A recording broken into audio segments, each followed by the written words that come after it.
All right, welcome to the Zoning Board of Appeals for the Town of Webster. Today, May 13th, 2025. We have a very full agenda tonight. We have 10 items on the agenda. Well, 9 items on the agenda. One of the items that was on the agenda has been tabled until June 10th, and that is Mama Laura's subdivision plat. That has been tabled until June 10th. So we do have 9 items on the agenda. I have a proof of legal publication for all items here.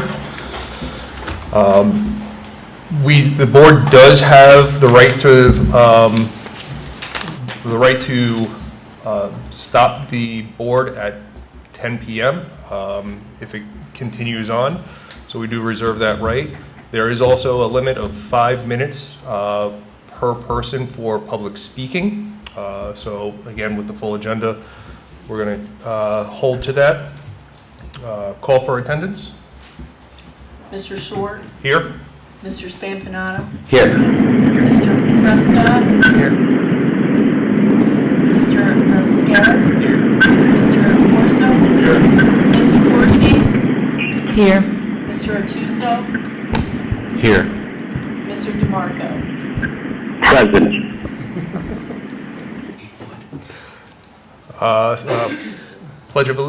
Let's all stand for the Pledge of Allegiance. Pledge allegiance to the flag of the United States of America and to the republic for which it stands, one nation, under God, indivisible, with liberty and justice for all.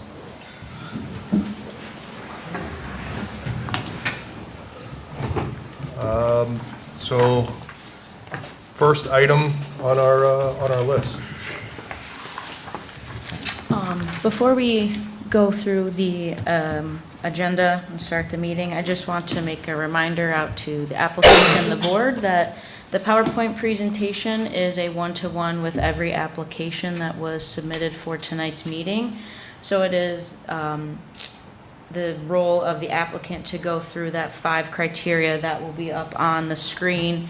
It's the criteria you filled out in your application to obtain an area variance. So just want to remind the board and the applicants of that before we get started. Thank you. And the first project is 1023 Wickerton Lane, applicant Patrick Aguino, is that correct? Agino, sorry. That's okay. It's in an R3 single-family residential district requesting a 45.10-foot rear setback where the minimum required is 50, with the proposal construction of an approximately 598 square foot 2-story addition. Relevant sections of the code is section 350-12 B5C, minimum setbacks for the rear yard 50 feet. So hand it over to you. Okay. As mentioned, I'd like to add about a 600 square foot addition to the rear of my house. It'll require a 5-foot variance off the rear setback, mainly adding an extra bedroom upstairs. My family's getting a little older, and I'd like my daughters to have separate bedrooms if possible.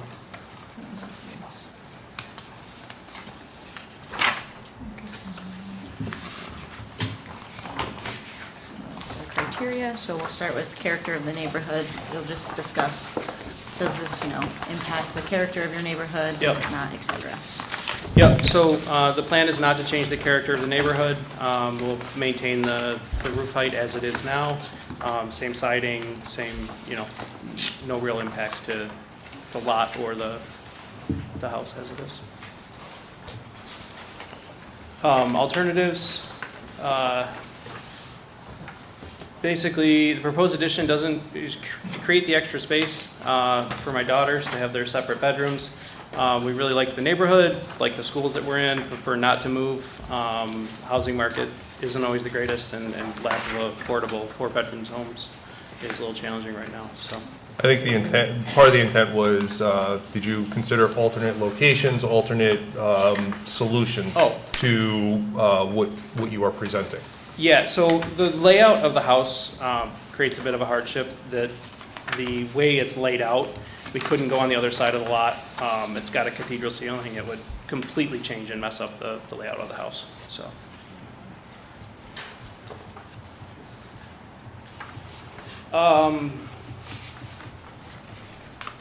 So requested substantial deviation, basically no real major effects to the neighborhood, continue to function as the same, and, you know, getting this variance does not create any adverse effects on the value or desirability of any of the nearby properties. Should also be no impact to the environment, you know, not contributing to any kind of flooding or runoff. Gutters and whatnot will be maintained and connected to the existing drainage systems where possible.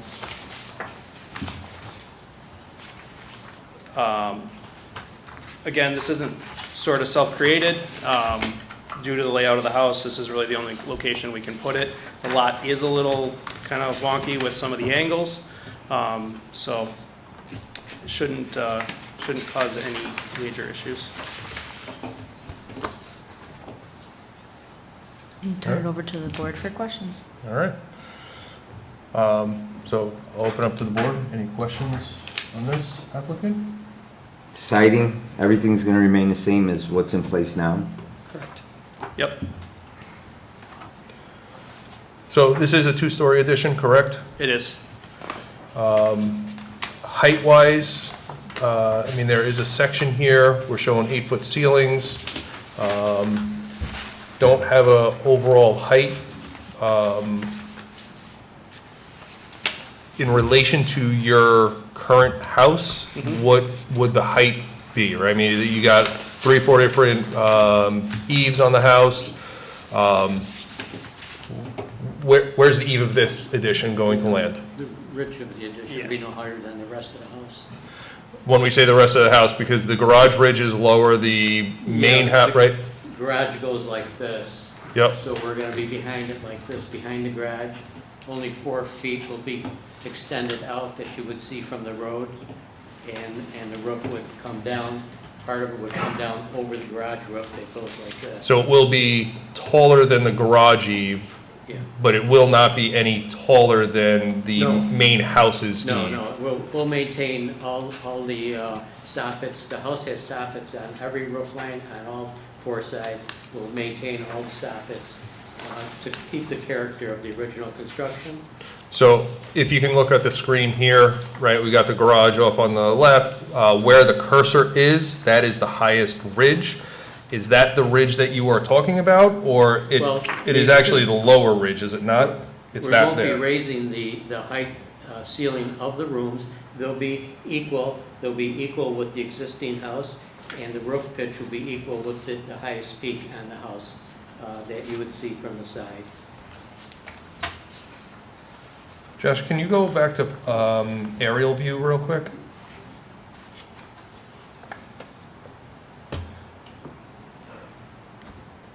So there's that, if you can see the cursor, there's that ridge.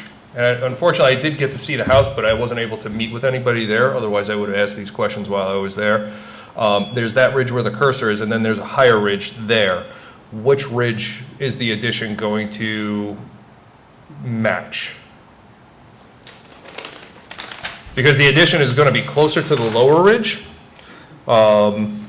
based on the locations. Let me, just give me a moment. Yep, absolutely.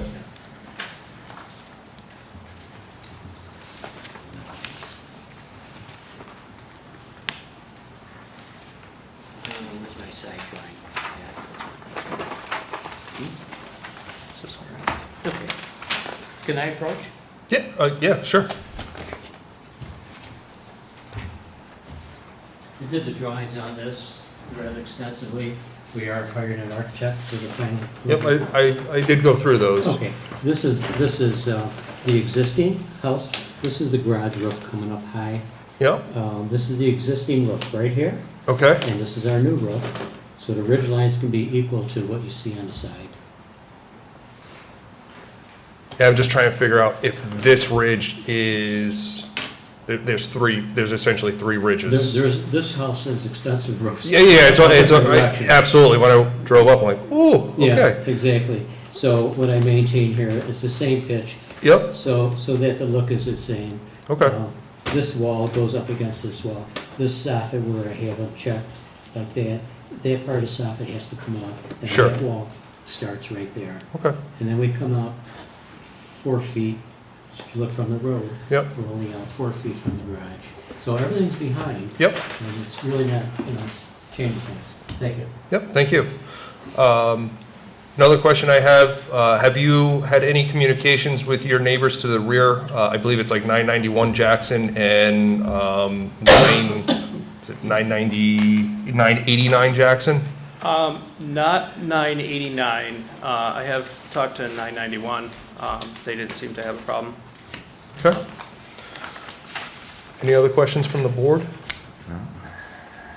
It's currently a 3-bedroom, you're going to a 4, I'm sorry. Yes. And the septic, I saw that you couldn't do a certain area because you would have to reconfigure your current septic system. So is that what I was reading correctly? Not earlier? septic, just the layout of the house. Okay, I thought it said something about requiring the reconfiguration of the septic system. No, we're on the. Okay, I think it was that's the- what that was threw me the off. sewer. I was- Town Yeah. sewers. Unless I'm looking at the wrong thing. That's what threw me off. Okay. Actually, I do have a question. Go for it. It's a bedroom on the second floor. What's going on the first floor? On first floor? Yes. Well, the point is, we need the bedrooms upstairs and the main living area. We need 4 bedrooms. One of the smallest bedroom on this side that will be adjoining the addition. Part of that is becoming a hallway into the new addition for the 2 bedrooms that are upstairs, thus leaving the downstairs large area. There'll be a master bath put down there with a guest room bedroom down below. Thank you. The addition does have 3 bedrooms in it though, correct? It has 3 now. One's coming out to become partially a hallway to the new addition. So there'll be 4 bedrooms upstairs and a suite downstairs for company. On Pat's. Is that, son. Yep. this becomes a total of 5 bedrooms? The house when it's all said and Yeah, it'll be done? 4 up, 1 down. Yeah. 4 up, 1 down, so it becomes a total of 5 bedrooms Yes, when done? correct. Okay. Right, because the addition will have 2 bedrooms upstairs and 1 bedroom downstairs. Correct. It will also have, looks like a laundry room is upstairs, and then, I don't know, some storage, sink space, shower, I guess kind of an ensuite type space on the first floor. Correct. Yep. Okay. Okay. Other questions? All right. Vote on seeker. Let's see. I make a motion for a type 2 action under seeker pursuant to NYCR section 617.5 of the Environmental Code. Do I have a second? Aye. Second. All in favor? Aye. All right. Does anybody want to go through the findings on this? It's over here. I'll start off.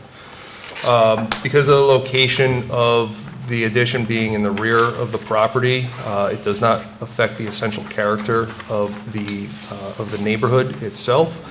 Only a small portion of the addition will be seen above the garage roof line. Due to the layout of the current house, this is really the only location to be able to place the addition itself, to be able to have the bedrooms. Location to the south would not work with the current layout of the property itself. This is not a significant addition. I believe it's about 500 square feet, if I remember correctly. So it's not significant in any means. Physical environmental conditions of the area are not being greatly affected in the area. Though this is self-created, the layout itself and the desire, again, does not have a significant effect to the neighborhood. Anybody else want to add anything? All right. make a motion for, where is it?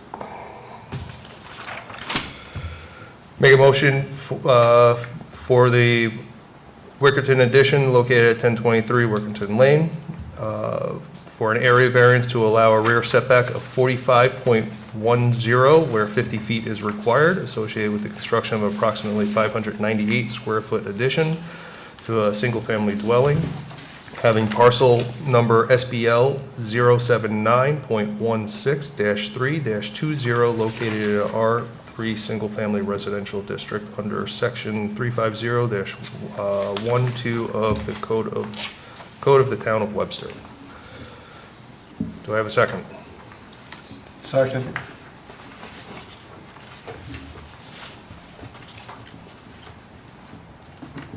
Mr. Short, Aye? Mr. Corso, Aye. Mr. Mascaro, Aye. Mr. Prescott, Aye. Mr. Spampanato. Aye. All right, you have your variance. You do need to obtain all applicable codes, building permits. You have 1 year to complete your to complete your project, and good luck. Thank you. Thank you. I do have a quick question. $20,000 for that addition. Can I get the name of your contractor?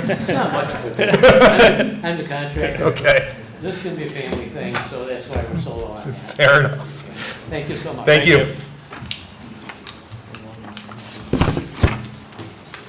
Now I got three. Next, we have the Hart Edition, located at 624 Maple Drive. Good evening.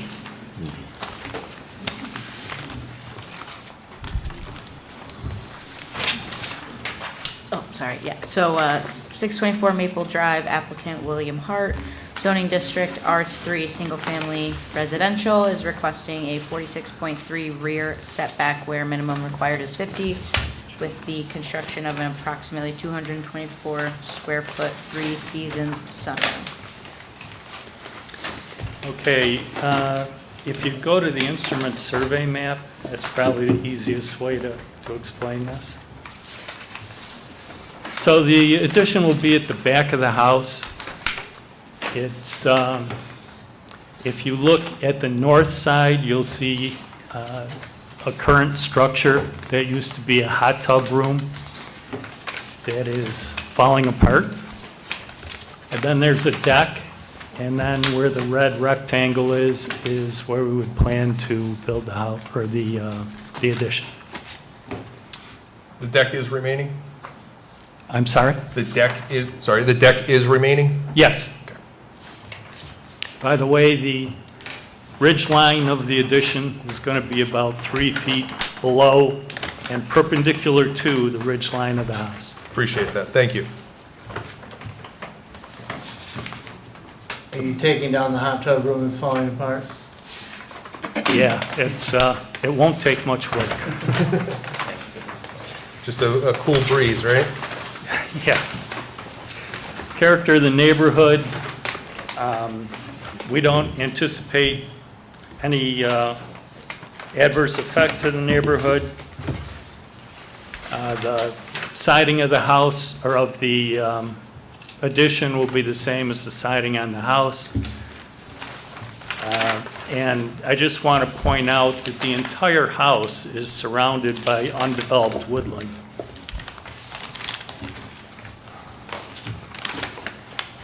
Alternates considered, we considered one alternate, and that is where the existing hot tub room is. However, that would not work. And could we just go back to the map again? So if you look at the map, the area where the existing hot tub is only about 10 feet. And we're looking at building a 14 by 16. In addition, as was mentioned previously, the septic system is there, the collection tank, and then piping into the leach field. So we would have to work around that. And lastly, the connection point to the house would go right into the master bedroom there. So that's not particularly desirable. If we go into substantiality, the room that we're proposing to build is about 0.005 acres on a 1.8 acre lot. So we think that the small size of both the variance and the room would render it not particularly substantial. Impact on the environment. For drainage, we're going to put gutters on the room and tie that into the existing gutter system, so we'll be using the existing drainage. Traffic, I think, is not applicable. I don't know what circulation means. Can somebody tell me? It's the movement around, you're fine. It's not applicable to this particular project. Thank you.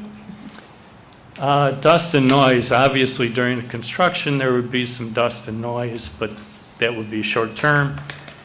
In addition, any dust or noise would be mitigated from the neighbor's perspective because of the surrounding undeveloped woodland. Odor, I don't think is applicable. Public services, we will have electrical in the room, but that's it. And so we've concluded that it shouldn't be an impact on the environment. Okay. Self-created difficulty. It's really the pre-existing conditions and layout of the house. So the house itself is about 71 feet. We've got about 10 feet at the, with the hot tub room that's going to be demolished. About 35 feet of deck. That leaves about 25 feet where we're proposing to put the room.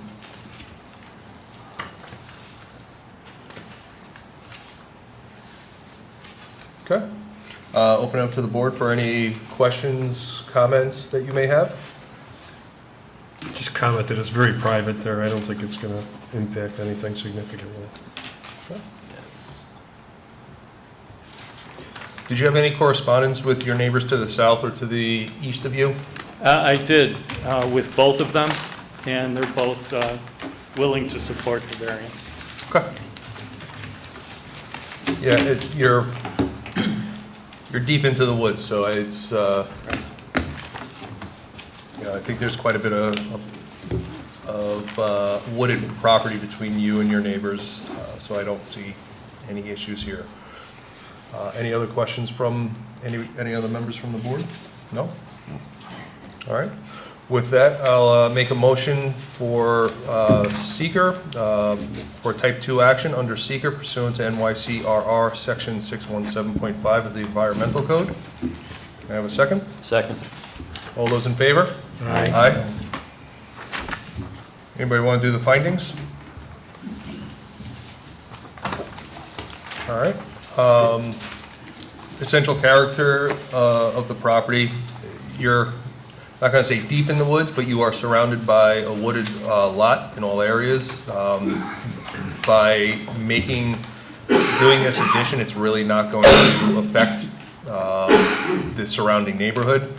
As part of this project, you are going to be tearing down a small hot tub addition as well. So though this is a little bit larger, we are trading one for the other. Though you did look at the location of the hot tub, which would keep you behind the 50-foot mark, that location does not access the family space. It does only access the master bedroom, so it was not an ideal location. The orientation of your house to the property line is not parallel. It's kind of off by about 5 or 6 degrees, which is also causing some of the issues with the setbacks. This is not a significant change. Again, we're removing one addition and we are adding another addition. Physical environmental conditions are not changing. You have, that area is not wooded. You're not really affecting anything in that particular area. Though again, self-created because it's something that the applicant desires. It is the most practical location, and it's not a detriment to the project itself, or to the property or the surrounding areas itself.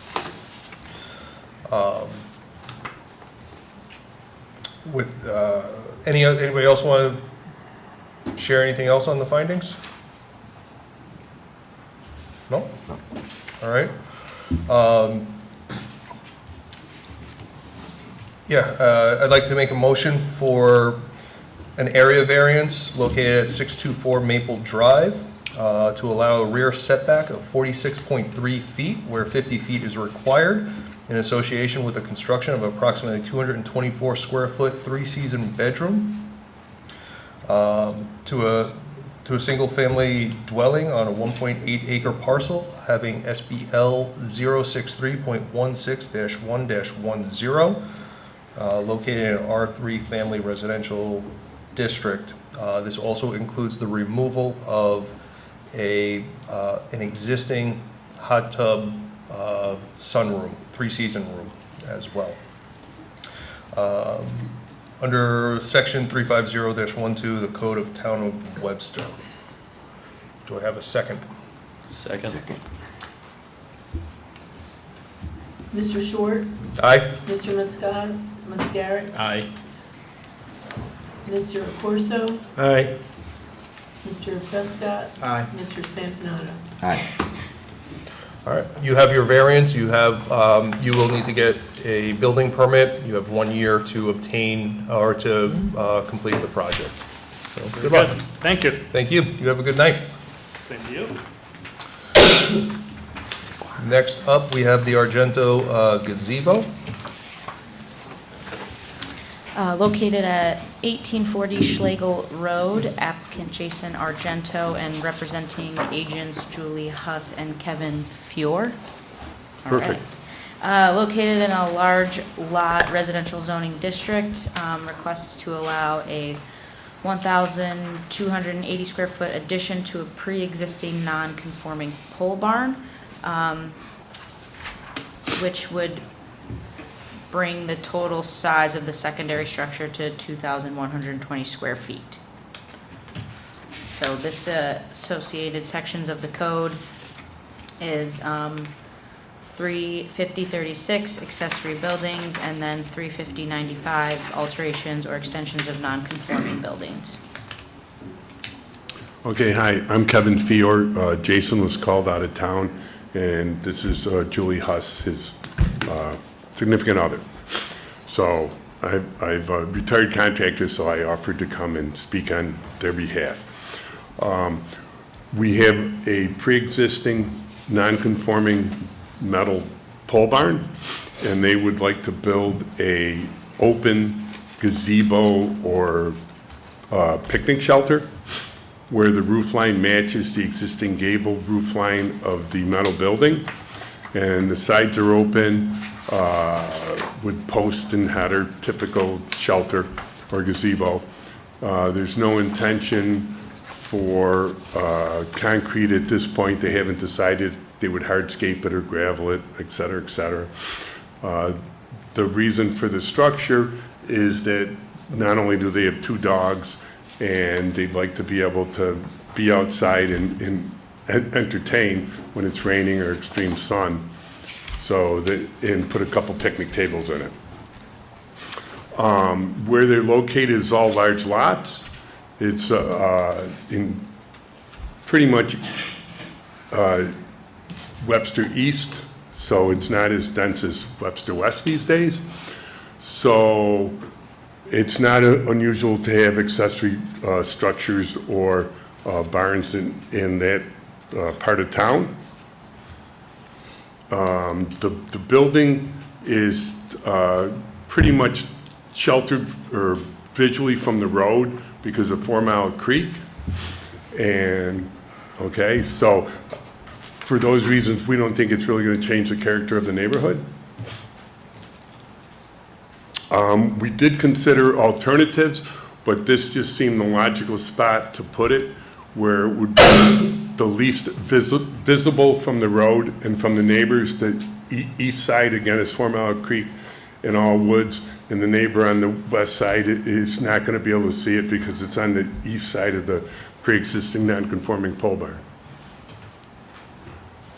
Substantially, I mean, the variance is not really asking for a setback, but it is asking for a reasonable size grant from the ZBA. But the addition, the one structure at 900 some odd square feet is pre-existing, was there when they bought the house, and this structure's open, it's just a roof line and post and a header. The impact on the environment's negligible. It drains on grade, there's no impervious surface being added at this point in time, and honestly, everything drains to 4 Mile Creek. It is self-created, okay?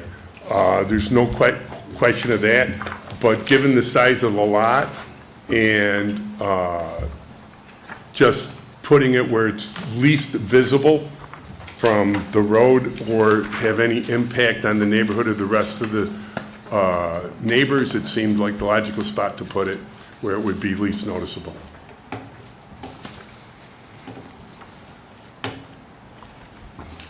I'd be happy to answer any questions. All right.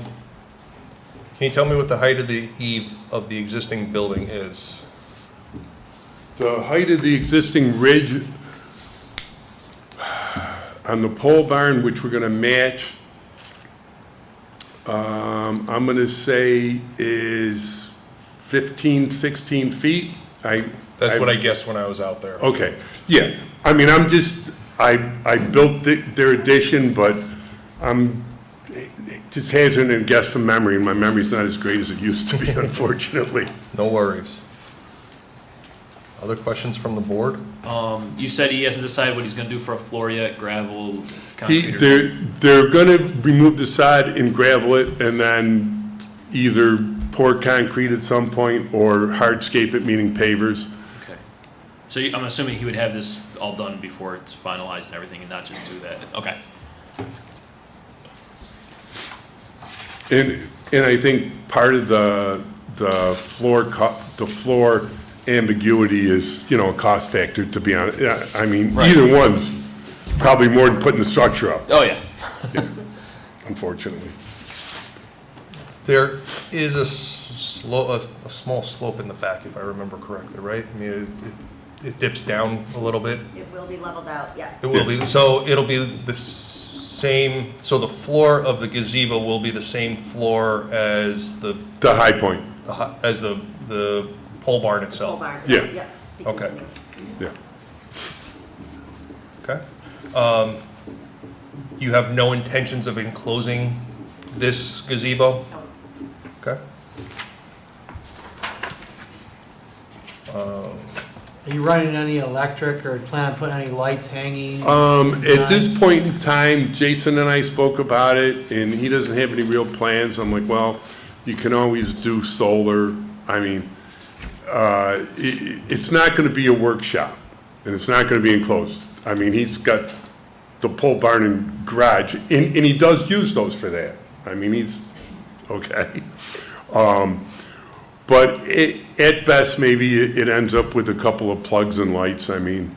There's existing electricity in the pole barn, so, I mean, I can see us maybe stringing lights across. Sure. the Yeah. eaves, Right. but nothing Yeah. significant. Okay. Yeah, it's literally 6x6s at 10 or 12 feet, and micro-lam headers or pressure-treated headers, rafters, and a metal roof to line up with the existing pole barn. Gotcha. Erica, you had indicated on, or it was indicated on the slideshow, the existing pole barn with the addition will be about 2,200 square feet, I think is what it said, right? That's correct. Okay. Yes, the pole barn is 900 and change, and the addition's 1,200, so it's 21 and change it came out. Yeah, it's close enough to 22. Okay. I don't have any questions. Anybody else, any questions? Okay. So we're doing, this is an area variance because of total square foot of the building? Is that, Yeah. I just want to make sure that that's the, or is it because it's a pre-existing non-conforming structure? I think it's both. It is, I wasn't real sure myself, but it's in addition to a Pre-existing pre-existing non-conforming. non-conforming, which It- has to be reviewed by the board. Okay. and then the total square footage exceeds what's allowable, I think? Yes. Yeah. Is it 2,500, I think is the max, right, for an accessory building, I think, is what it is? Correct. Yeah, okay, all right. Okay, that, I'd like to make a motion for a type 2 action under seeker pursuant to NYCRR section 617.5 of the Environmental Code. Do I have a second? Second. All those in favor? Aye. Anybody want to go through the findings? All right. The area, essential character, this is in a large lot residential district. Property of most of the properties out there are 3+ acres. This parcel is 5 acres. There are a lot of pole barn structures out in this area. So having an open gazebo attached to an existing pole barn structure is not outside of the character of this area. There is no other remedy. Other areas were looked at. This is really the best solution, most cost-effective solution to be able to provide the gazebo open. I'm going to call it open air pavilion for this property. Significance. I mean, it is a 1,200 square foot open gazebo or open pavilion that is being installed. It is not insignificant. However, due to the large lot, the surrounding area and pole barns within that area, it is not a significant impact to the area. And again, it's not near any of the setbacks or any of the neighbors as well. Physical environmental conditions, they're not affecting any groundwater, any drainage, or they are affecting about 1,200 square feet of green area, but again, not significant. And again, it is, because it is a need, that it is a self-created element, but this really is the best solution for this open air pavilion gazebo area. Does anybody else want to add anything to the findings? All right. With that, I'd like to make a motion for an area variance to allow a 1,208 square foot open air pavilion addition located at 1840 Schlegel Road to in addition to a pre-existing non-conforming 912 square foot pole barn for a total area of the accessory structure of 2,120 square feet on a 5.2 acre parcel having SBL 066.01-1-46.1, located in a large lot residential district under sections 350-13, 350-36, 350-95 of the Code of the Town of Webster. Do I have a second? Second. Mr. Short, Aye. Mr. Mascara, Aye. Mr. Corso, Aye. Mr. Prescott, Aye. Mr. Spampanato. Aye. All right, you have 1 year to complete the project. You will need to obtain a building permit for this project. Thank you very much. Thank you for your time. Have a great night.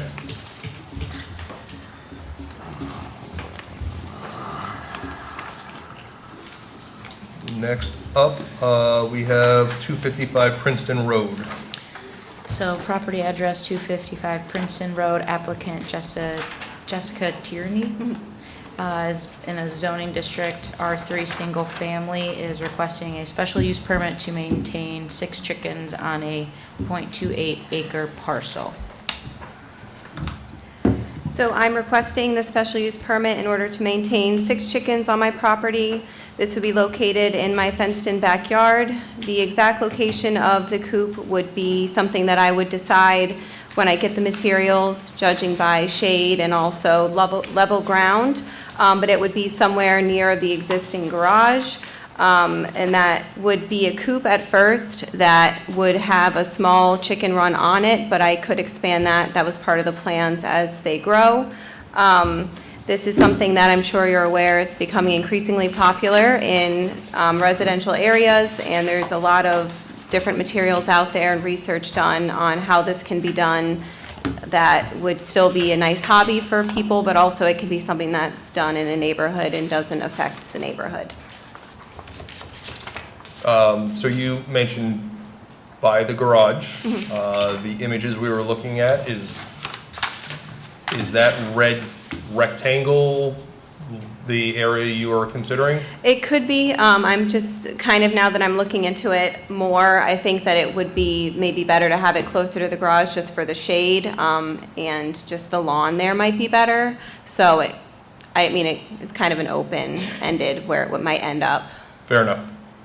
But your backyard is fully fenced in? Correct. Yep, I have Okay. chain link all the way around. Okay.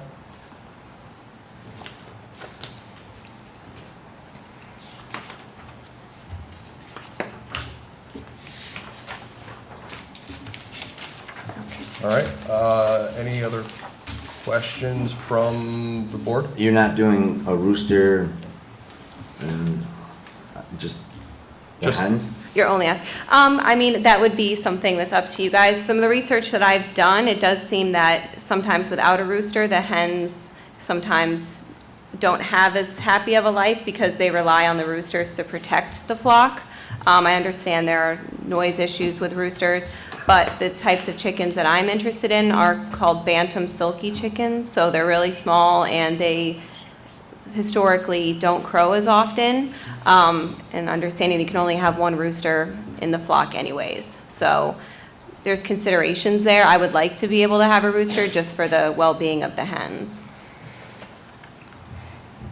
I will say, generally, we do not allow roosters for the noise. Okay. So but we'll have the discussion open here. Any other questions? Yes. Have you talked to your neighbors about this? I have not. One of the neighbors directly to the side of me, there's renters there, and as far as I know, no one else has moved in. And then my other neighbors really don't come out much, don't talk much, but the sign's been there, and I've seen a lot of people slow down to look at the sign. So I'm sure if they had any questions, they would ask or they would be here. It's kind of just the neighborhood, just everyone keeps to themselves and minds their business for the most part, so. Are you planning on, so you mentioned the first coop that you get will end up having a small run to it. Yes. As that evolves, is your intent to let them roam free in your backyard? And the reason I ask that is, though chickens don't fly, they do jump with their Yes. wings, and they will jump over a chain link fence and go onto your neighbor's property. Correct. No, I do not plan on letting them free range for their safety as well. Just with predators around, I don't want that for them. So I brought a couple of pictures. I could bring them up or just show. This would be kind of like the coop that is prefabbed, and then I would either build an extra wood extension for the run, or you can purchase ones that are made of chain link that sort of attach to the coop to give them more space, but it would be enclosed so they're not able to jump or fly. Including a lid, if you will. Correct, yep. All right, does anybody want to see the picture of the coop? Yeah, I know what coops look like, so I'm good. No? All right. Any other questions? Yeah, the only other question I would have is if you go with whatever design you go with, protection for other animals getting in because foxes can jump pretty high Sure. and everything? I assume there's gonna be a covering over it. Yes, and from our research, hardware cloth is the only way to keep out predators. So that's something that I'm aware that I'll have to enclose everything in there to make sure that they're safe. Okay. You'll want to go down either 24 inches into the ground or 24 inches out so they don't dig underneath as well. Yeah, don't you like fan it out underneath? Yep. Yeah. All right.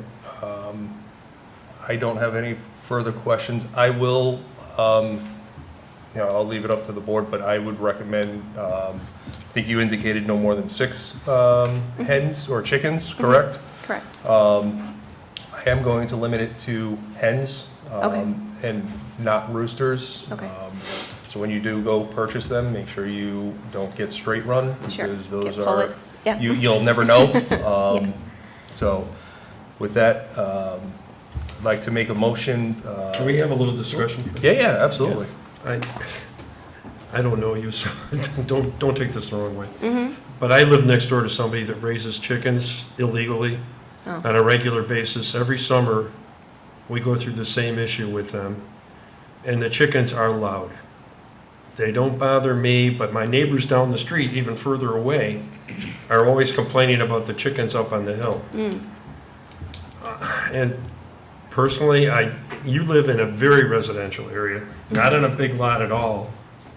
I have a hard time with this on that basis, and I don't know what the rest of the board, how the rest of the board feels about it, but that would be my position on this. Well, I was going to ask to follow up on that. I'm no chicken expert by any way, shape, or form.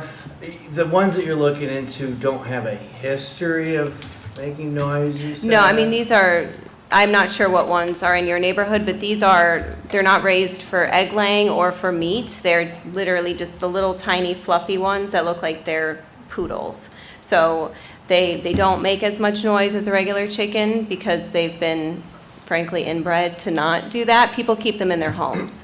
But I mean, as far as the noise goes, I feel like people leave their dogs out and they bark, or there's other, wild birds out that make noise. It's just one of those things where every animal makes noise, Yeah.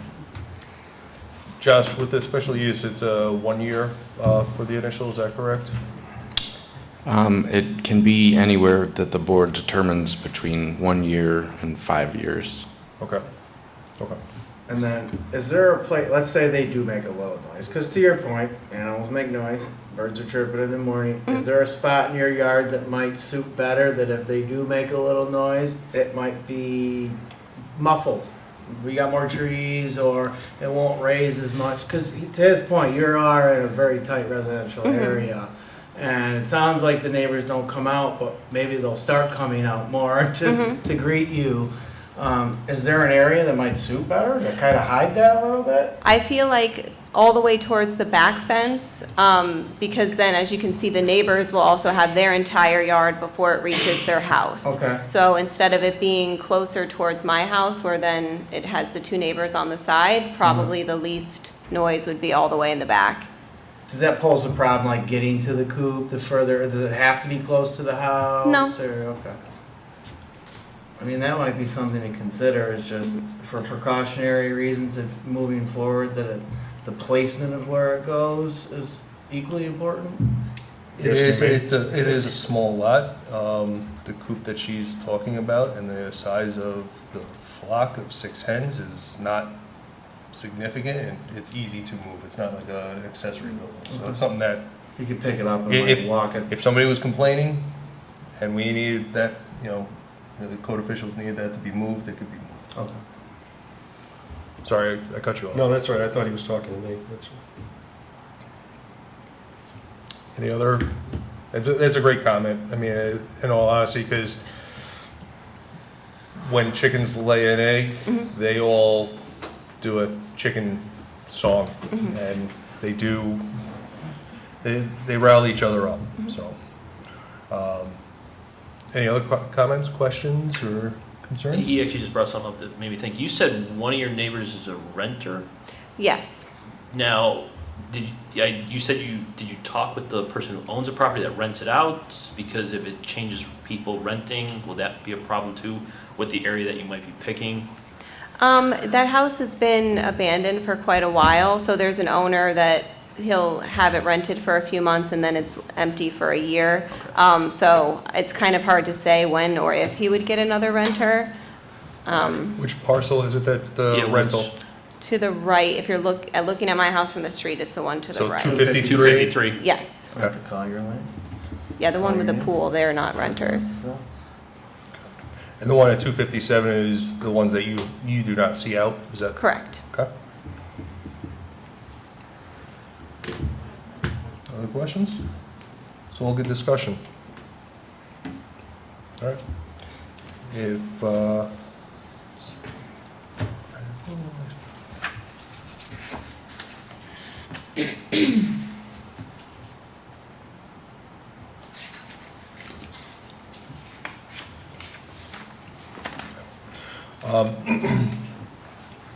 I'd like to make I guess I'm going to limit, again, I think, unless the board disagrees, I think we should limit it to the hens, no more than 6.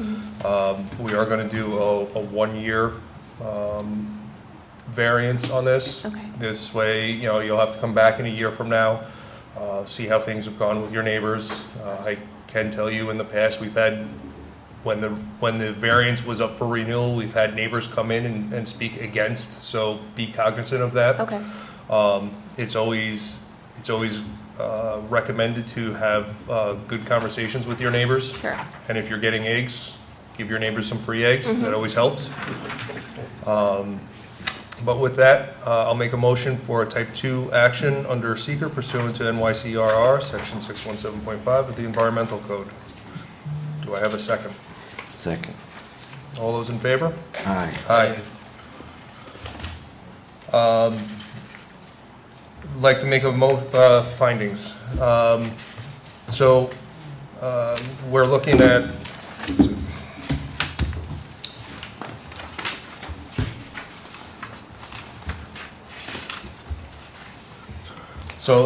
this special use will not prevent ordinary or reasonable use to adjacent properties. We are talking about 6 hens. Animals do make noise, and that has been a concern, along with other animals, predators coming into the property. The applicant has indicated that she will be providing an enclosed chicken run as well as a coop with wire netting throughout. This does not cause a public health issue. This is a more common use and occurrence in the town of Webster. It will not interfere with any preservation or general characteristics of the neighborhood, physical characters, topography of the proposed site. There's no issues there. And then, so with that, I'd like to make a motion for a special use permit located at 255 Princeton Road to allow a 12-foot by 8-foot chicken coop and with no more than 6 hens on a 0.28 acre parcel having SBL 063.18-4-3 located in an R3 single-family residential district under sections 350-40, 350-75, and 350-103 of the Code of the Town of Webster. Do I have a second? Second. Second. Mr. Short, Aye. Mr. Mascara, Aye. Mr. Accorso, Nay. Mr. Prescott, Aye. Mr. Spampanato. Aye. All right, you have your special use variance. You'll have to get it all set up, and you will have to be back here in 1 year for us to check in to see how things are going and go for another special use variance. Thank you. Thank you. Next up, we have 555 Hills Pond Road. 555 Hills Pond Road, applicant David and Melissa Phelps are requesting a special use permit to maintain 5 chickens on a 0.23 acre parcel located in the R3 Single Family Residential District. Hi, good evening. Yes, I'm looking for a special use permit for a chicken coop for 5 hens, no roosters, or rooster, I should say. These are going to be used to provide eggs for my family, my growing boys, and also a good learning exercise for them growing up as young adults. I've done a lot of research on chickens. My family has done a lot of research on chickens and understand what the responsibility is there. We're looking to purchase a pre-made plastic, nice-looking plastic, insulated unit, coop that has a run attached to it with a lid over top of it. I do have pictures if somebody wanted to see it, but the intention is to place it adjacent to my shed. The red square there is a little bit to the west more than what I intend on doing it. It's actually going to be in part of what my garden is right now, right next to the shed.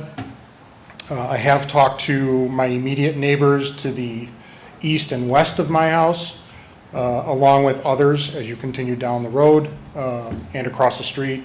They were all in full support of it. I have not talked to the owner of the undeveloped 7-acre parcel behind my house, but I have a good relationship with him, and I don't believe there would be an issue there. I do not think that this is going to impact the character of the neighborhood at all. Again, no roosters, want to reiterate that, and for egg consumption. And I do not intend on selling the eggs in a cart at my front of my house or anything like that. I appreciate that. Questions from the board? Your lot is not, your backyard's not fenced in, correct? It is not fenced in, no. I do not intend on having them free range in my backyard either. You said you're going to have a run attached to the coop itself, so Correct, they will be yes. enclosed within the It's a 9 chicken run. 9-foot run, and then it also goes underneath the coop. The coop is elevated a few feet, about a 4-foot total height. Again, I have pictures if you want to see what it looks like, but. You guys want to see the pictures? Yeah. Okay. Other questions?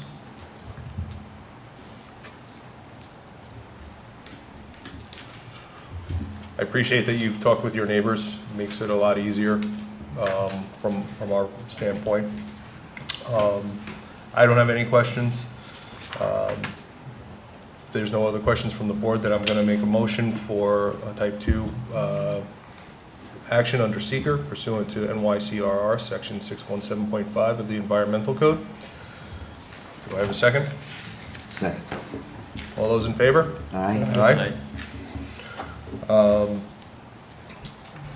Findings, again, similar findings at the end of the day. This is having hens on one's parcel is becoming more commonplace. Based on the applicant's description of what he is presenting and what he is going to have, he's making sure that the public is going to be safe, that there's not any health hazards that would come with maintaining the chickens in the area. The use will not prevent any of the adjacent properties from use of their properties. The use will be in general harmony with the areas. The applicant has had conversations with his immediate neighbors with no adverse conversations. They were all supporting the applicant pursuing this variance. It's not going to interfere with any preservation character of the neighborhood. This is in the rear of the lot, so it will not even be seen, and the hens will be enclosed in their chicken run and their chicken coop. Yeah, I think that about covers it. Anything else? Well, 1 year. Yep, we'll do the same. Yep. So with that, I'd like to make a motion for a special use permit to be located at 555 Hills Pond Road. Applicants to allow a 4-foot by 4-foot by 4-foot pre-made chicken coop and no more than 5 hens on a 0.3 acre parcel having SBL 063.2-2-58 located in R3 Family Residential District under Section 350-40, 350-75, 350-103 of the Code of Town of Webster.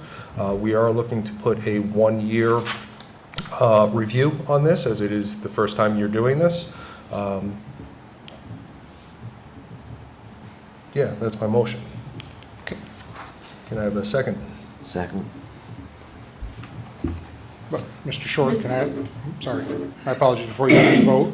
I want to just be clear, the 4-foot by 4-foot is just the coop, it does not include the run, correct? That, as I said, 4-foot by 4-foot by 4-foot pre-made chicken coop. Coop, okay, the run's not included in that, just want to be clear. Yes. Thank you. Yep, absolutely. Mr. Short. Aye. Mr. Spampanato. Aye. Mr. Prescott. Aye. Mr. Mascara. Aye. Mr. Corso. Nay. You have your variance, you have 1 year, and then you need to, you'll be back in 1 year to come for the variance again. Sounds good, thank you very much. Thank you. Good night. Next up, we have 440 Locust Hill Drive. 440 Locust Hill Drive applicants Cheryl and Matthew Lawless are requesting an allowance of a 64 square foot wooden garden shed in the front yard, located in an R1 single family residential district.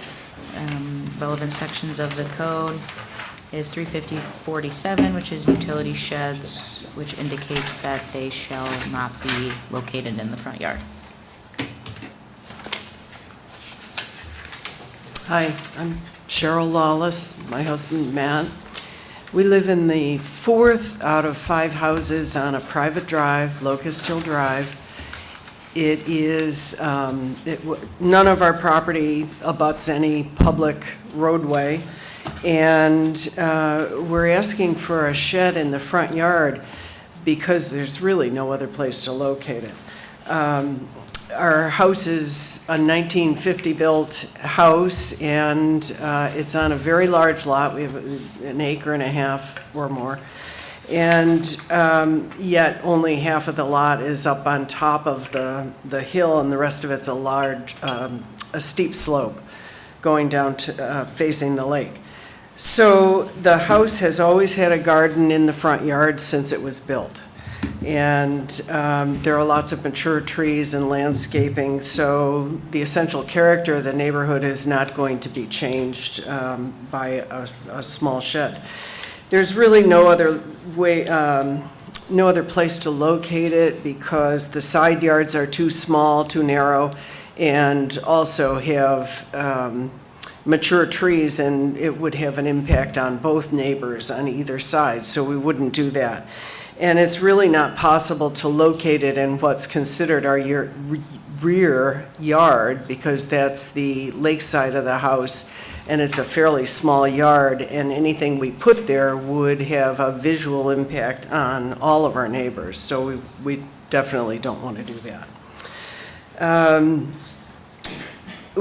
It's really not a significant ask for an 8x8 shed because the total lot is 1.5 acres and the front yard is 175 feet deep by 100 feet wide.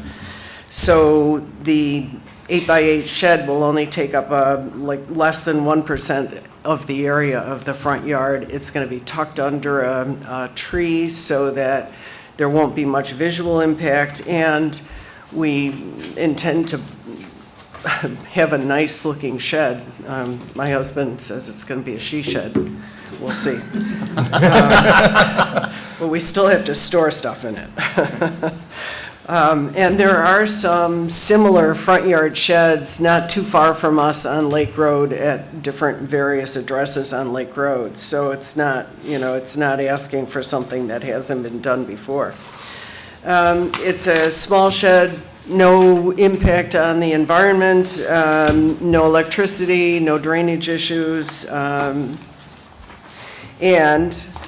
I guess it's sort of self-created because I want one, but we have a 1950 built house that doesn't have a lot of storage. So we're really going to use it for storage of lawn and property maintenance tools and things. And I did notify all the neighbors on Locust Hill Drive and everybody whose property abuts ours, and sent them a copy of the application and all the pictures and everything. And I heard back from almost all of them that they were thrilled. So, are there any questions? Open up to the board. Any comments or questions from the board? Yeah, I got one question. Because actually, I had family that used to own a place near you. Technically, isn't that your backyard because your house faces the water? So usually people would say the water is the front yard. I say that all the time, but I think... The only reason I asked that is because my family had a lake house on Shipbuilders Creek, and they always say the front yard was the water side and the back. So wouldn't you technically be putting it in the backyard? If we get to decide, that's the way I would go, but I'm not sure. Unfortunately, street side. I agree, but... All right, any other questions or comments? No, I mean, as Anthony said, I mean, being on the lake, it gives a unique perspective because a lot of times the lake is considered the front and the roadside ends up being the rear. Though that's not how the code reads, that is a lot of times how we interpret the code, or how we look at the variances for the spaces is really what it comes down to. It looks like you're gonna keep the shed about 10 feet off your property line, is what your letter had indicated to us? Yes. Okay, excellent. And you've had conversations with all your neighbors. Do you have those correspondence? I don't need them here, but if you have those correspondence, can you share them with the town so they can keep those? Sure. Okay. I have emails. Mhm. Yeah, it's just great to have it on record and have it in the file, that's Sure. all. So, any other questions from the board? Okay. With that, I'm gonna make a motion for a type 2 action under seeker pursuant to NYCRR section 617.5 of the Environmental Code. Do I have a second? Second. All those in favor? Aye. All right. Anybody want to do the findings? I will keep on asking until somebody says yes. Essential character of the neighborhood. This is again, as I was mentioning earlier, this is a unique property. It's on the water, so having a shed in the defined front yard is not uncommon for a house that is on the lake. It is common practice. The applicant has had conversations with all neighbors that did not have any issues with the shed being placed on the street side of the property. The shed that is being presented is not going to have or be a detriment to the neighborhood. It is a nice looking shed, and it is on a private drive. So essential character is not going to be affected for the area.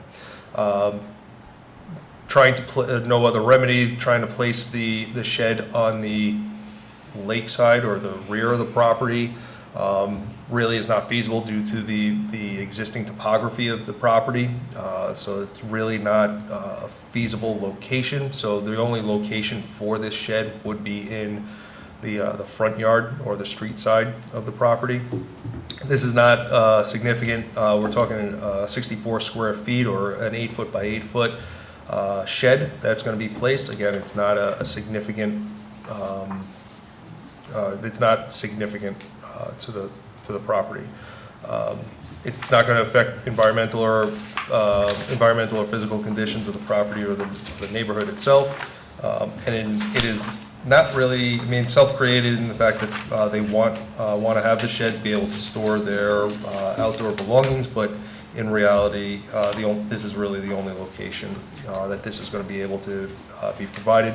They are maintaining 10 feet from the side lot line as well. So with that, does anybody else want to add any other findings? Okay, then I'd like to make a motion for an area variance located at 440 Locust Hill Drive. What? Too quick. I gotta go through the whole thing. To allow a 64 square foot wood garden shed in the front yard, which is not permitted on a 1.3 acre parcel having SBL 063.06-1-25-11 located in an R1 single family residential district under sections 350-10, 350-47 of the Code of the Town of Webster. Now, we will take that second. I'll second. Okay. Okay, Mr. Short? Aye. Mr. Corso? Aye. Mr. Mascara? Aye. Mr. Prescott? Aye. Mr. Spampanato? Aye. You have your variance.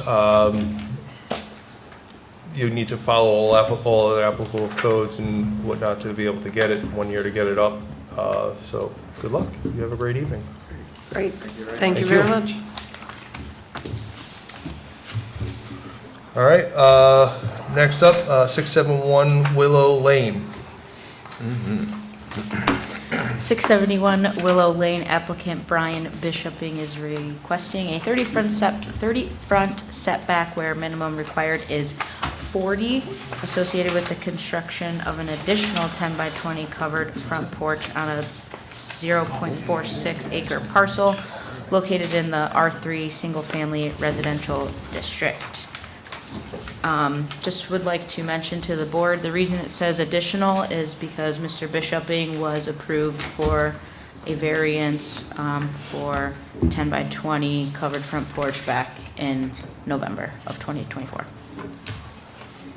Hey, doing, Brian? Doing well. How are you guys? Good. Let's hear the project. So variance was given in October. Permit was given and requested and given. And when I started to remove the bushes in the front of the property to get ready for construction, I had a nice neighbor walk by and ask what I was doing. And I said, a front porch. And she said, oh, a wraparound porch. And I said, no, but that would look really nice. So she spent a little bit more of my money, and that's what I'm here. This is more of an amendment to the existing variance because it was called out for a 10 by 22 in the conditions. So that's the only thing holding me up. So the red area is shown up on the screen. Not exactly. So The variant, from the variance so the standpoint. variance side, I'm not asking for any additional relief. So the variance for the front setback on Willow Lane has not changed. It's just that Willow Lane dimension has changed. Right, yeah, so the variance for that dimension has grown. Correct. Not closer to the street, but just gotten wider. Correct. Okay. Aside from that, nothing that was previously presented has changed, and Okay.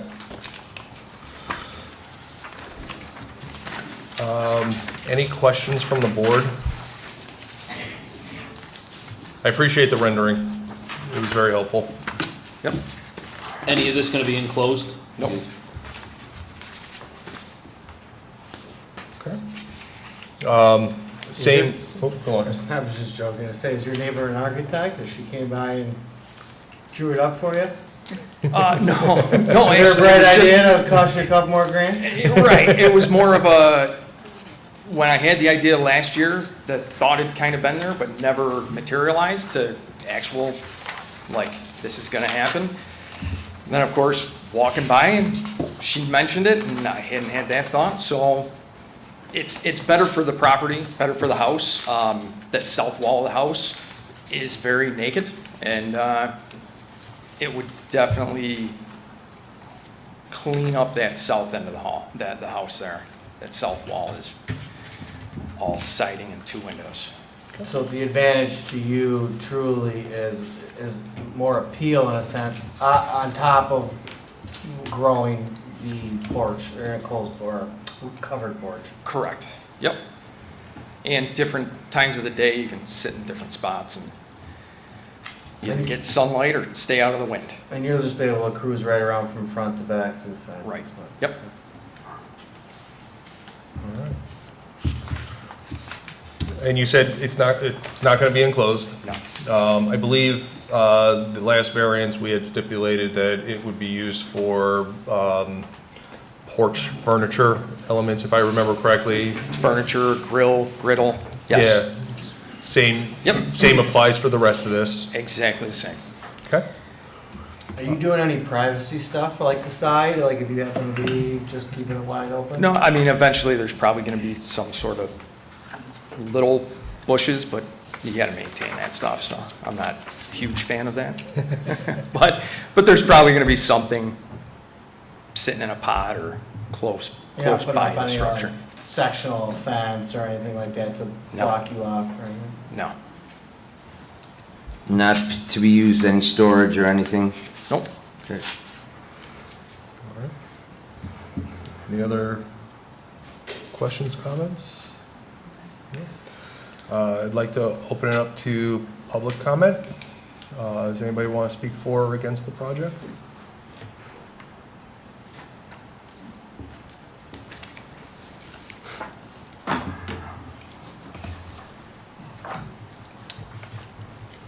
I'm Jan Armentrout. I live directly across from Brian Bishop's property at 670 Willow Lane. And just a reminder, we are holding to a 5-minute. Yep. Okay. I have no objection to the porch. I think it would be fine. Unfortunately, though, that side of the property where the wraparound porch would go isn't the part of the property that seems to me not to be in compliance with town code or neighborhood standards. On the other side of the property, there are multiple recreational vehicles, to the best of my knowledge, not licensed, not moving, deteriorating. There's a metal shed that, with the increasing number of children as the neighborhood turns over in the area, could conceivably pose a hazard to, how kids are exploring things. There are plastic tarps or something coming off that side of the house that blow in the wind. This winter, there was also, again, in addition to the 3 recreational vehicles that were there all winter, there was the snowmobile trailer. And then when Mr. Bishoping removed the first 3 big, huge bushes in front of the house, he dumped them in the hedgerow, close to, right up front to Willow Lane, where they're currently decaying, along with other yard waste, which I believe was noted last year when Mr. Bishoping had made some comment about, yeah, he'd get it cleaned up. And then there's a pile of junk of some sort behind that, which is super unsightly. And again, my house faces directly. You guys are probably so tired. You probably could tell me how this is all laid out at this point. But it seems odd to me that a variance would be granted when the existing property is not being kept up to expectations.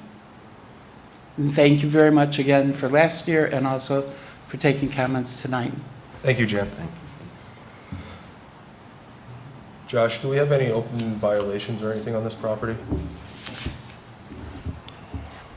There were previous cases opened. I'm not quite sure if it's continuing to be opened. I do know that we are in the process of amending some of our codes, and one of them does deal with storage of recreational vehicles. We're going to be having a public hearing next month on a proposed change that would only allow 1 being on a property of this size. But right now, they're allowed 3. Okay. Very good. But There's nothing in our system of anything being, I guess, There's nothing in our code that prohibits the board from considering a variance request if there is Open violation. an open violation. thank you, appreciate that. Bring it back to the board, any other questions or comments from the board?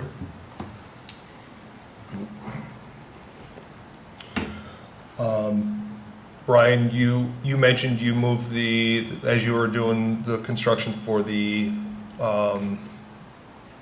or starting the demo for the porch, you moved the bushes, or, right? I mean, I look at that as part of construction, right? Yep, remove them, yes. You moved them into the hedgerow, are those going to be removed from the hedgerow at some point, or? Yeah, I'm sure there's going to be construction debris, so that's. And that construction debris will be removed, including the hedges that were put into that location? Correct. Okay, thank you. Any other questions, comments from the board? In terms of the wraparound porch, I do think, given the location, because it's corner property, I think the wraparound porch is a nice idea. I am concerned about, I'm sorry, I don't remember your name, but about that north side of the property, as I drove by, didn't look all that great. And it seems like it should be maintained somewhat better, but I don't know that one can negate the other. Okay. Anybody else? All right. I'm going to make a motion for a type 2 action under seeker pursuant to NYCRR section 617.5 of the environmental code. Do I have a second? Second. All in favor? Aye. Aye. All right, findings. Get to it.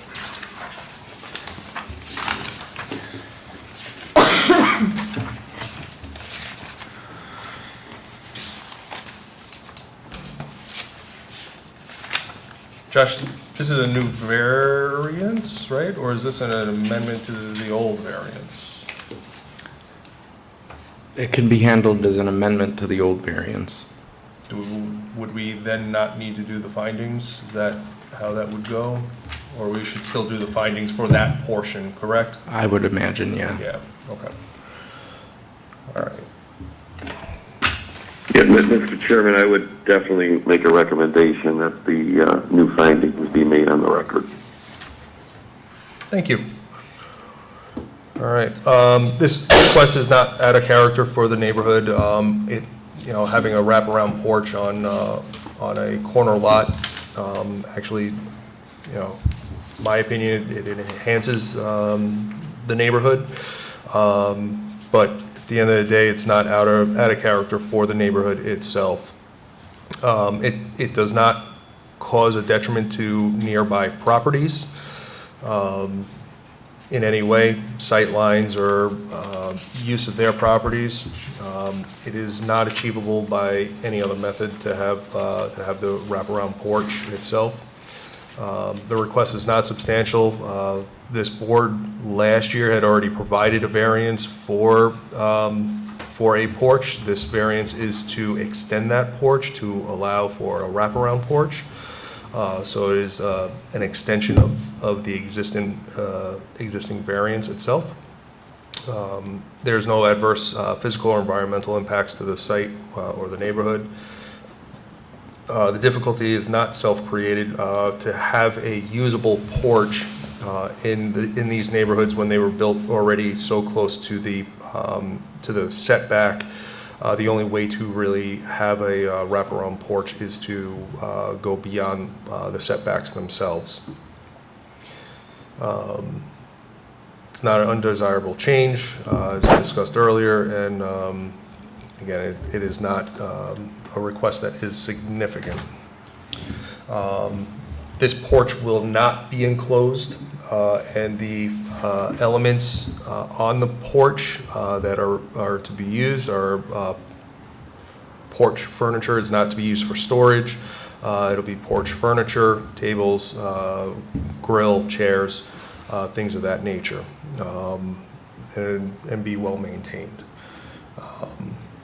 With that, I make a motion for an area variance located at 671 Willow Lane to allow a front setback of 30 feet where 40 feet is required associated with construction of an additional 10-foot by 20-foot covered front porch on a 0.46 acre parcel having SBL 065.13-2-11 located in R3 Single Family Residence District under Section 35012 of the Code of Town of Webster.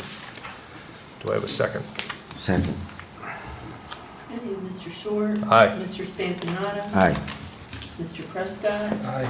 Mr. Mascara. Aye. Mr. Corso. Aye. Ryan, you have your variance. You have, you're gonna have to get a revised building permit. You have 1 year to complete the project. Thank you very much. Thank you. Good luck. Thanks. Next up, 297 Wellington Road. 297 Wellington Road, applicant Eva Polito? Eva Polito. Eva Polito, and is requesting a 36-foot front setback where the minimum required is 50 with the construction of an 8 by 19 elevated walkway located in an R3 single-family residential district. So what I'm looking to do is create a new walkway to the entrance, the front entrance of my home. The sidewalk where I don't know if everybody's familiar with the little neighborhoods near DeWitt, but the homes come right out, the doors open right out to the sidewalk, sort of.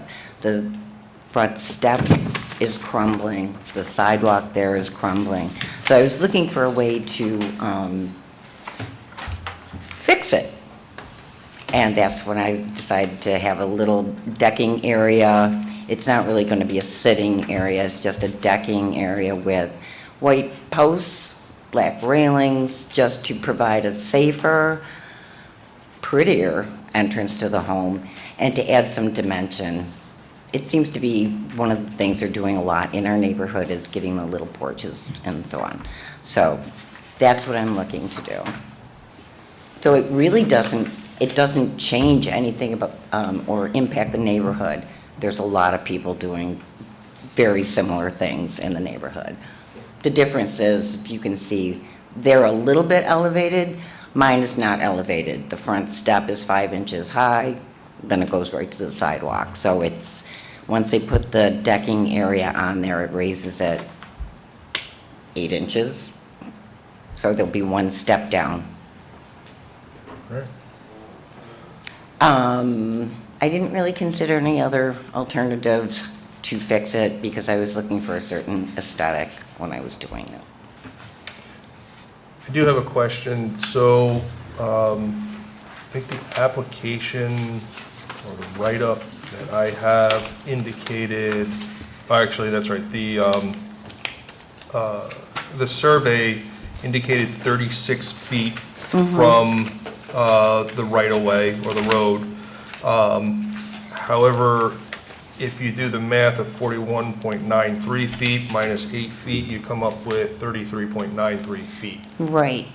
So, Well, this, what they're going to construct for me actually only goes over the existing sidewalk and step that's there. It does not go into the front lawn at all. So it's not, I guess, is it going to be 8 feet wide or? it will probably be about 7 feet wide. Yeah. Okay.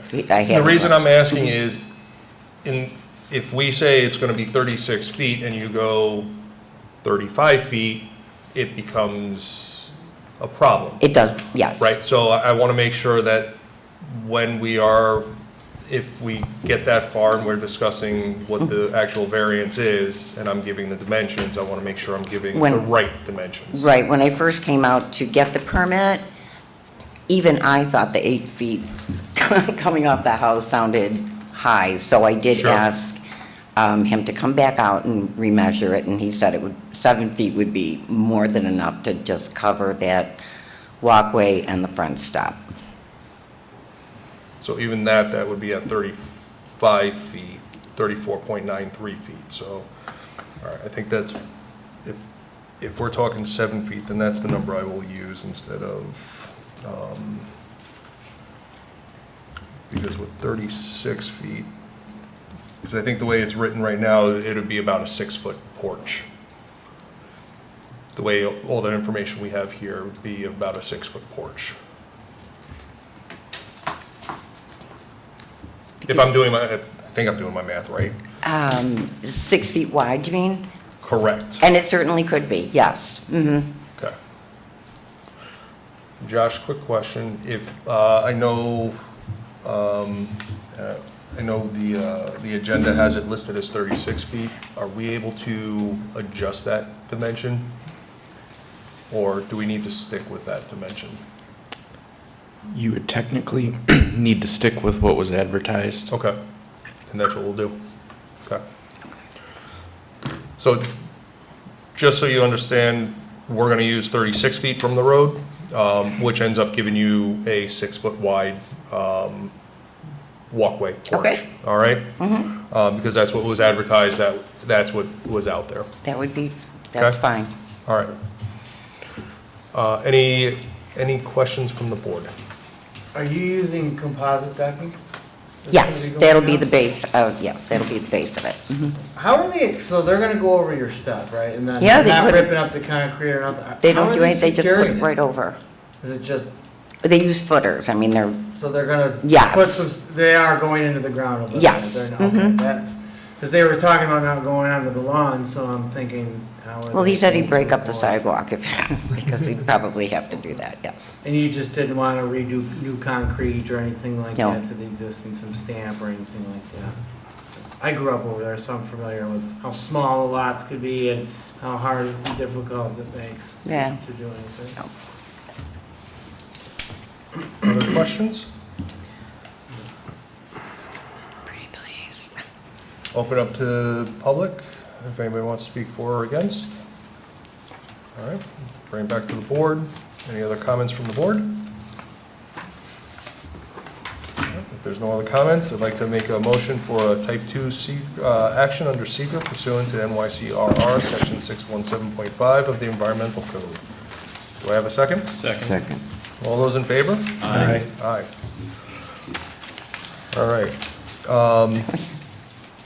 So, findings, this really is not affecting the essential character of the neighborhood. A lot of the houses in the area have already had these porches put on, so this is not uncommon practice within the area, within the character of these neighborhoods.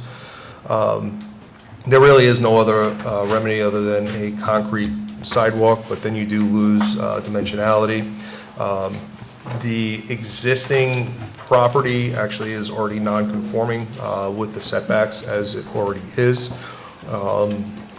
So again, central character of the neighborhood is not being affected. There really is no other remedy.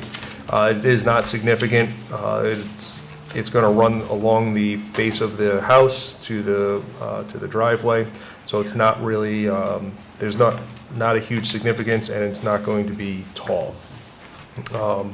There's no effect to the environmental or physical conditions of the area, and does not encroach on property foliage. Self-created, at the end of the day, it's not self-created. Having some type of walkway because of the way the property was created would require a variance regardless. So this is really not self-created in any way, shape, or form.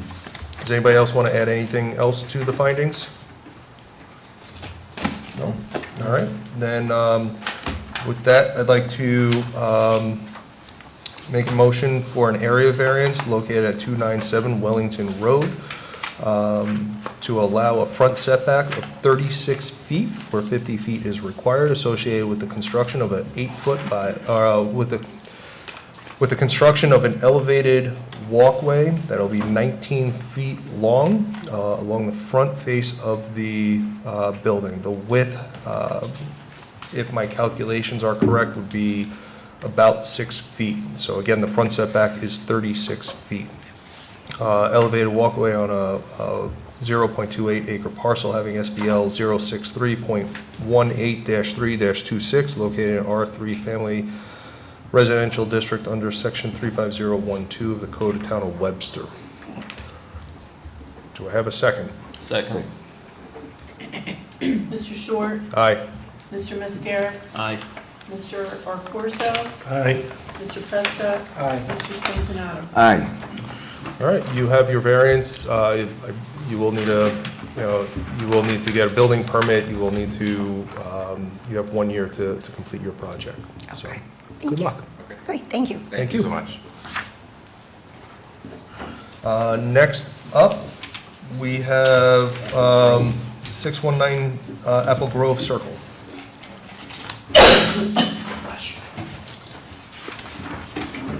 Thank you.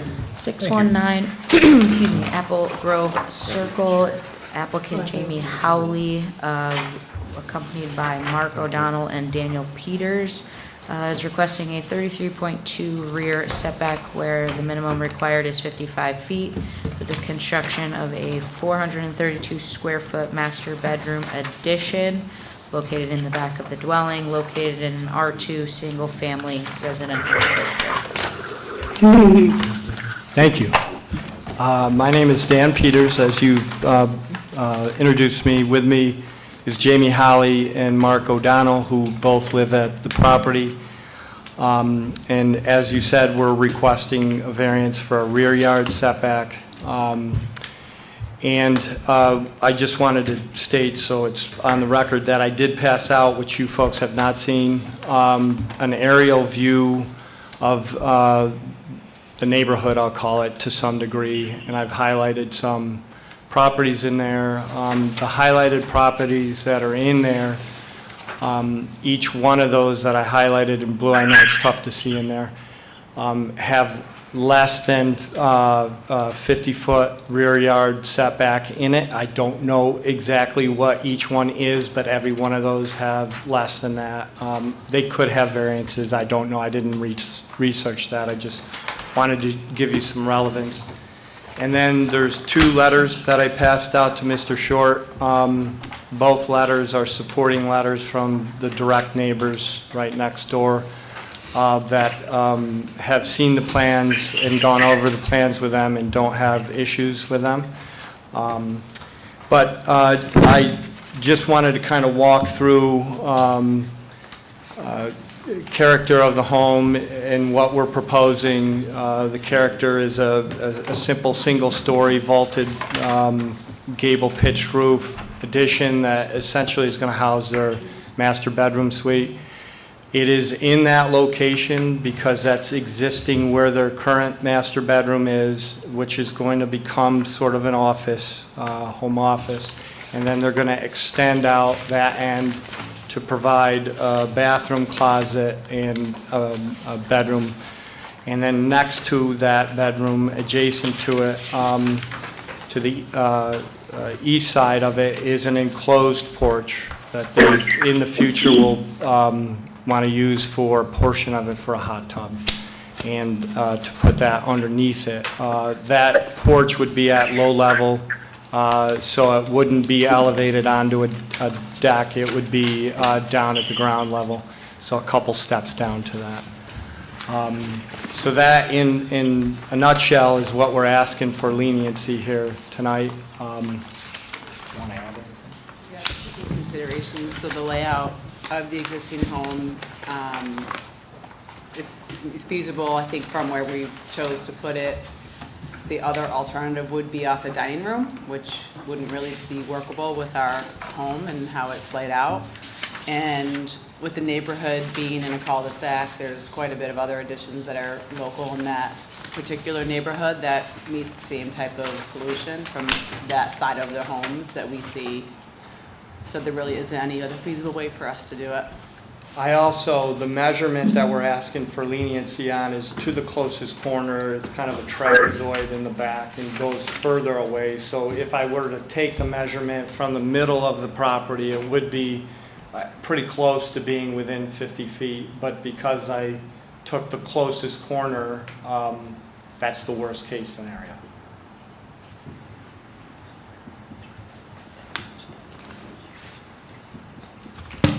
Actually, we're also including on that a full basement, so the basement will have an egress window for another exit and for safety in that area. And there's a light, or a window that will be installed down there too. So we chose to do a full basement versus a crawl space for additional square footage for us to utilize for storage. There's no impact on drainage. We're using what's existing in the house. Nothing needs to be added to it. It's self-created. We really just need more space. We have 3 kids. They're upstairs, and they're loud. That seemed like the most reasonable spot. Get out from underneath them. Yeah, exactly.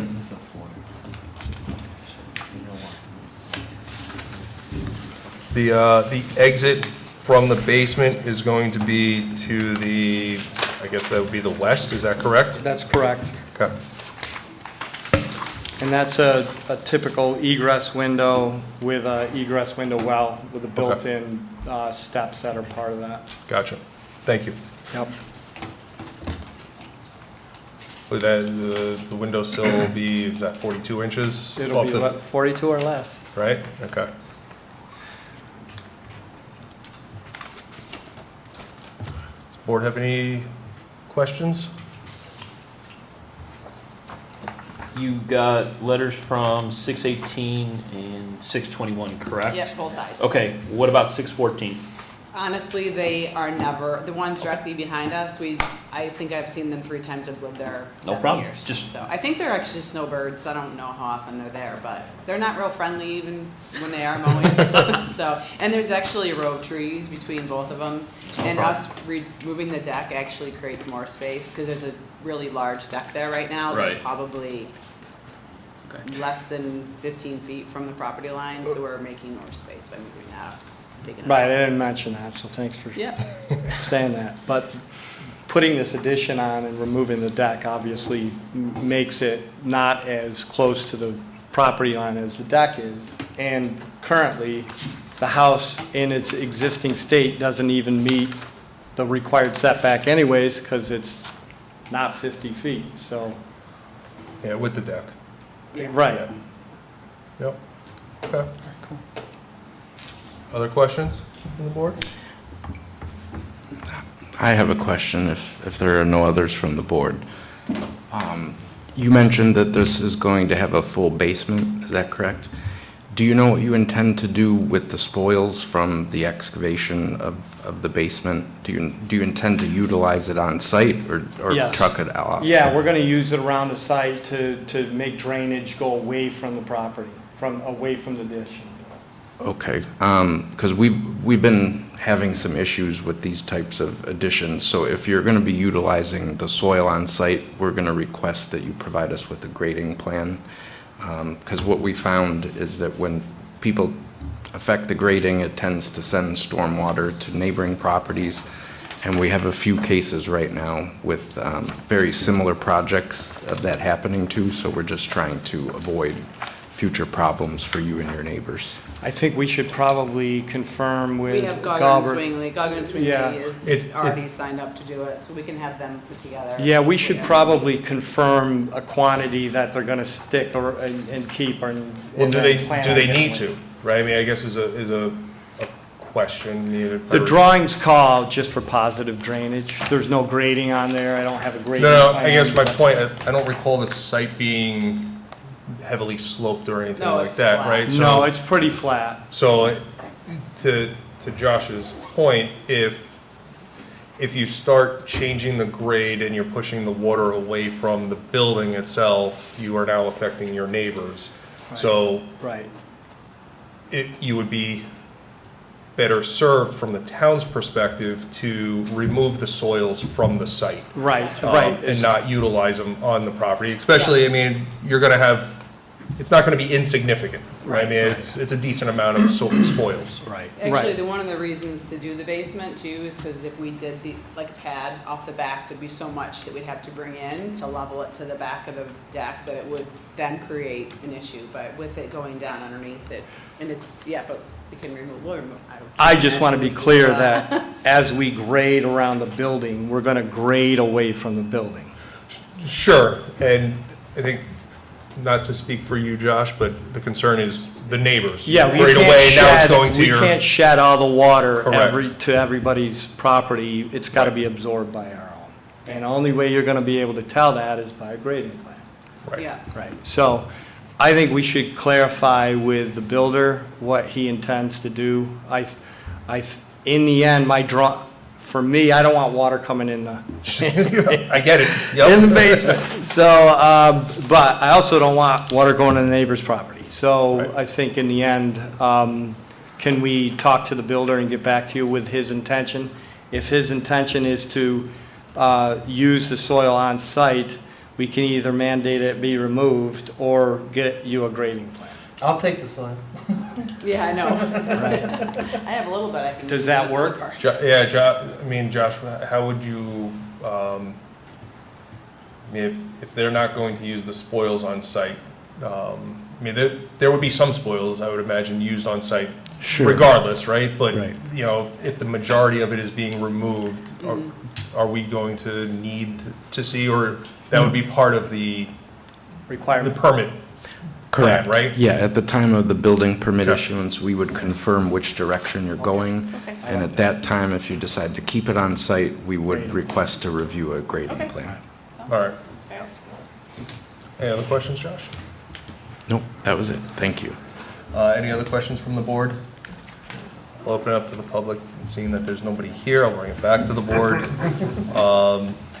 And I'm going to make a motion for a type 2 action under seeker pursuant to NYCRR section 617.5 of the environmental code. Do I have a second? Second. All those in favor? Aye. Aye.